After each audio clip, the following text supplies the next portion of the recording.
Hi, I'm Aisling from Tall Merchant. I'm here with Chris, who has just installed this stunning silver acoustic feature wall in the grey colour in his new build. Chris, let's have a chat about why you did this acoustic wall, apart from the fact that you work in Tall Merchant. So basically we were looking at this media wall for the last 4 years and not knowing what to do with it or how to finish it, and I was probably looking at the acoustic range, and then when the silver backing came in, we decided that was the one to go with. So it just makes definitely a more expensive looking feature of the wall now.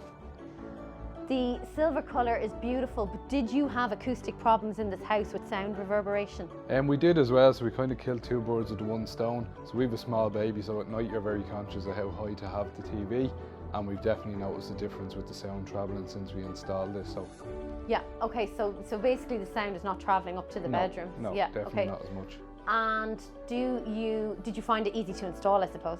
Yeah, like as in, I'd be handy, but I wouldn't be a carpenter by any means, so it was quite easy to work with, quite easy to install, and then your cuts on your felt part are quite easy to work with as well, so you could try this as a DIY project yourself, definitely. It's a beautiful feature wall.